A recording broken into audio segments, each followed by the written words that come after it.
राजनगर ब्लकनि चन्द्रपुर दिमातली हामसियो बेरायखिरि तांबेदेक तै मालायमुं तेर खबै संजाखा ब्लक बेरेमनि बिकसित भारत संकल्प यात्रा सालथामनि अपान्ता चेंजाखा आसाल सारिकनि दामसिनिताम्बै छटि थामजि ताम जराबो हास्तेनि मन्त्रियकरा प्रफेसर डक्टर मानिक साहानि याग्रंबै आसालनि सालथाम पान्दा चेंगिरिजाखा लगियो मानसिखा मन्त्रि शुक्लाचरण नवातिया एमलेजक स्वप्ना मजुमदार सालग्रा हांखरनि परिषदनि सभाधिपति काकली दास दत्त हांखर फा साजु वाहिद हांखरनि पुलिस सुपार अशोक सिन्हा राजनगर पञ्चायत समितिनि चेयरमेन तपन दास खुबै कबुनि माजनै आदंरक गोथार जाति मुसुगै तै चाराबु फांगो तैलुइ आसालनि सालथानि पान्दा चेंसावरि जाखा आबरनियाग्रो माजनै आदंरक नांखुकबुनि कक्तारखा मन्त्रियकरा यागुलो सरकार याफारका जेरक एसे बातायै पुइला सेकेन्ड थार्डका ब्रग्न सरकारी याफार जाखा आबनि उलो हास्रि मन्त्रियकरा खबै कुबुनि पादाव माजनै आदंरक हापांनि जुदा जुदा तांबेतनि खतल फिता रासुबै नकफियगरिका तै खतल बेरेनायखा आबनि याग्रो चेंजाखा हुकुमु पान्दा माननीय प्रधानमंत्री जनजाति गौरव दिवस যেটা সেদিন রাঁচির থেকে উনি যে বিকশিত ভারত সংকল্প যাত্রা সেটা শুরু করেছিলেন হয়তোবা আপনারা অনেকে দেখেছেন শুনেছেন এবং একসাথে আমরা যেটা গত বছর আমরা করেছিলাম প্রতি ঘরে সুশাসন ত্রিপুরা সরকারের তরফ থেকে মাননীয় প্রধানমন্ত্রী নরেন্দ্র মোদীজির জন্মদিনে আমরা সেটা শুরু করেছিলাম 17 সেপ্টেম্বর গত বছর এবং তার সমাপন করেছিলাম 25 ডিসেম্বর অর্থাৎ আরেক প্রাক্তন প্রধানমন্ত্রী অটল বিহারী বাজপেয়ীর জন্মদিন সুশাসন দিবস হিসাবে আমরা সবাই ওই দিনটি পালন করি তো প্রতি ঘরে সুশাসন এবং সুশাসন দিবসে আমরা গত বছর সেটা সমাপন করি এবং তাতে আমরা দেখলাম যে সারা ত্রিপুরাতে যে উদ্দেশ্যে আমরা সেই অভিযান শুরু করেছিলাম সেটা সাকসেসফুল হয়েছে তো এর জন্য মাননীয় প্রধানমন্ত্রীজি যেদিন বিকশিত ভারত সংকল্প যাত্রা 15 নভেম্বর জনজাতি গৌরব দিবসে আমরা সবাই জানি যে ওই দিবসে উনি এই ভারত সংকল্প যাত্রা শুরু করেছিলেন এবং আমরাও 2.2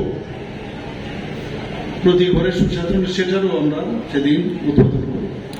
তো আজকে এখানে সেই মেলা এখানে আয়োজন করা হয়েছে মেলা শুধু না অ্যাওয়ারনেস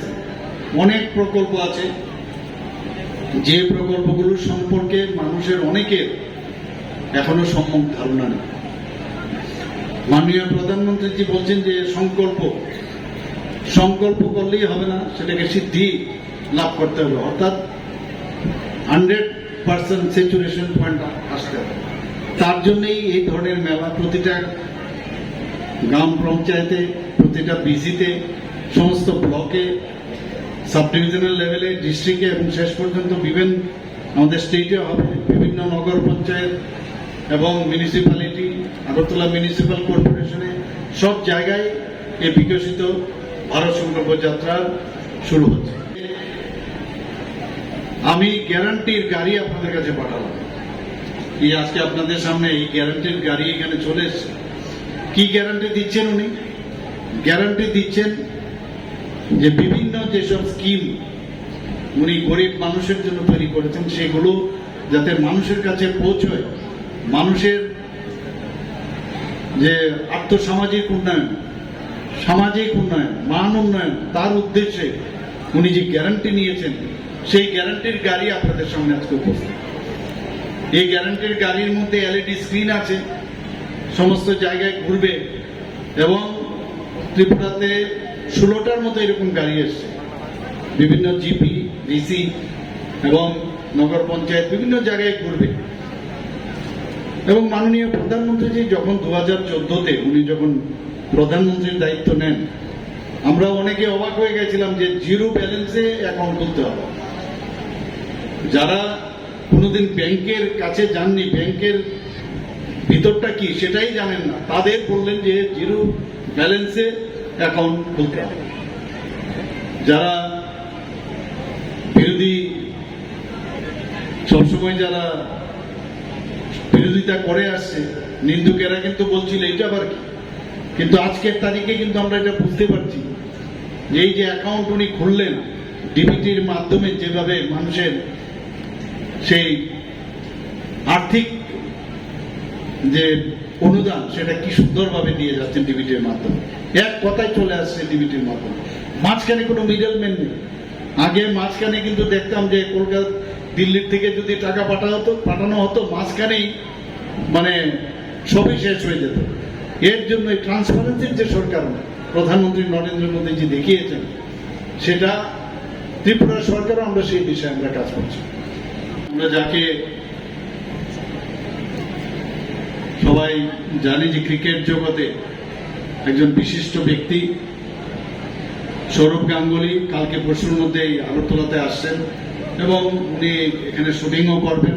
এবং পর্যটনকে নিয়ে সারা ভারতবর্ষ তথা বিশ্বের মধ্যে তুলে ধরবেন। এবং আমার মনে হয় আপনাদের এখানেও ওনার আসার প্রোগ্রাম, কালকে পরশুর মধ্যে এসে কয়েক জায়গায় উনি সেই শুটিং করবেন এবং পরবর্তী সময়ে উনি সেই কাজটা সেটা চলবে। এবং আমি ওনাকে বলবো যাতে আপনাদের এই রাজনগরে এসে সেই শুটিং